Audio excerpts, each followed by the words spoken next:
शशि थरूर राजनेता के साथ साथ एक बेस्ट सेलर लेखक और पूर्व राजनयिक भी हैं। संयुक्त राष्ट्र के पूर्व राजनयिक शशि थरूर सोशल मीडिया पर काफ़ी सक्रिय रहते हैं। सोशल मीडिया पर उनके 8.3 मिलियन फॉलोवर हैं। 66 साल के शशि थरूर ने कांग्रेस में कई बड़ी भूमिकाएं निभाई हैं। वह 2009 से केरल के तिरुवनंतपुरम से लोकसभा सांसद हैं। छात्र राजनीति से निकले थरूर कॉलेज के समय से ही क्विज और डिबेट जैसी गतिविधियों में सक्रिय रहते थे। शशि थरूर को अंतर्राष्ट्रीय कूटनीति की अच्छी समझ है। उन्होंने एक राजनयिक के तौर पर संयुक्त राष्ट्र में 29 साल तक काम किया। कांग्रेस में G23 समूह के नेताओं में शुमार थरूर 3 बार सांसद भी रह चुके हैं। थरूर पार्टी में आमूल चूल बदलाव के समर्थक रहे हैं। साल 2020 में शशि थरूर ने सोनिया गांधी को चिट्ठी लिखकर पार्टी में बड़े पैमाने पर सुधारों की मांग की थी। वह लंबे समय से पार्टी के भीतर अध्यक्ष पद समेत स्वतंत्र और पारदर्शी चुनाव कराए जाने की सलाह देते रहे हैं। 1956 में लंदन में जन्मे थरूर ने दिल्ली के प्रतिष्ठित सेंट स्टीफंस कॉलेज से इतिहास में स्नातक की उपाधि प्राप्त की। इसी कॉलेज में वह छात्र संघ के अध्यक्ष भी थे। उन्होंने Fletcher School of Law and Diplomacy Medford America से मास्टर किया और 1978 में वह PhD भी पूरी कर चुके थे।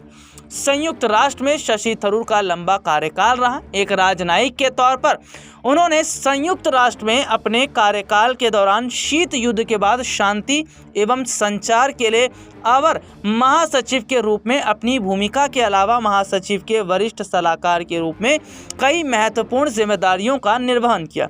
वर्ष 2006 में शशि थरूर को संयुक्त राष्ट्र के महासचिव पद के लिए भारत ने आधिकारिक उम्मीदवार के रूप में चुना था। इस चुनाव में 7 उम्मीदवारों में वह दूसरे स्थान पर रहे।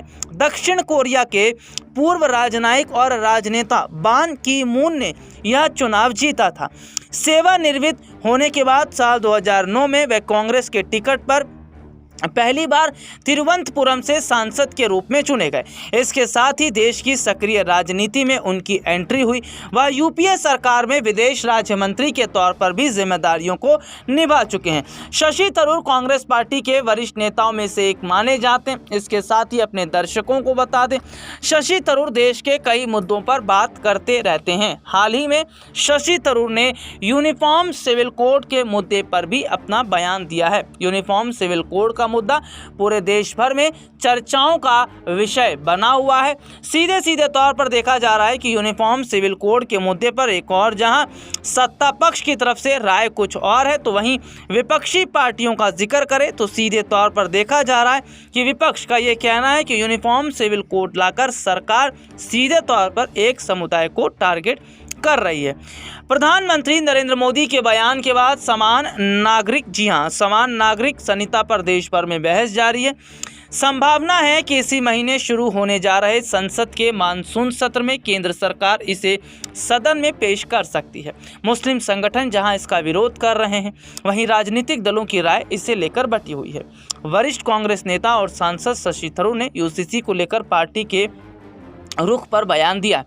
कांग्रेस नेता ने कहा, हमें पहले यह देखना है कि आखिर सरकार का प्रस्ताव क्या है। सरकार ने अभी तक ड्राफ्ट नहीं रखा है और ना ही हितधारकों के साथ किसी भी तरह की कोई चर्चा शुरू की।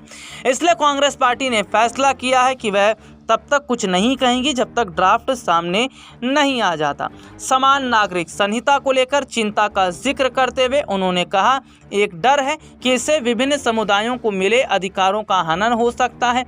हमें हिंदू कोड बिल लाने के लिए भी आज़ादी के बाद 9 साल लगे और इसलिए लोगों को समझाने में समय लगता है। समान नागरिक संहिता का मुस्लिमों के संगठन all India Muslim personal law board ने भी विरोध किया। AIMPLB ने UCC को लेकर मुस्लिम धर्मगुरुओं के हवाले से एक बयान जारी भी किया। इसमें सरकार से मांग की गई है कि वह इसे लाने का इरादा छोड़ दे। इसी के साथ मुस्लिम समुदाय के लोगों से आग्रह किया गया, विधि आयोग की ओर से मांगी गई राय पर अपनी प्रतिक्रिया जरूर दें और यह साफ कर दें कि UCC कभी स्वीकार्य नहीं है। UCC का सिखों की सबसे बड़ी संस्था शिरोमणि गुरुद्वारा प्रबंधक कमेटी ने भी विरोध किया। एसजीपीसी का कहना है कि इससे देश में अल्पसंख्यक समुदायों की विशिष्ट पहचान को नुकसान पहुंचेगा। एसजीपीसी अध्यक्ष हरजिंदर सिंह धामी की अध्यक्षता में शनिवार को ही कार्यकारी समिति की बैठक में सदस्यों ने कहा कि देश में यूसीसी की कोई आवश्यकता नहीं है, क्योंकि संविधान विविधता में एकता के सिद्धांत को मान्यता देता है। हालांकि यूनिफॉर्म सिविल कोड के अलावा देश के कई बड़े मुद्दों पर शशि थरूर अपनी बात रखते रहे हैं और ये भी देखने को मिला है कि शशि थरूर ने कांग्रेस पार्टी के कई मुद्दों को उठाकर और साथ ही साथ जनता के मुद्दों को उठाकर एक बड़ी जगह बनाई।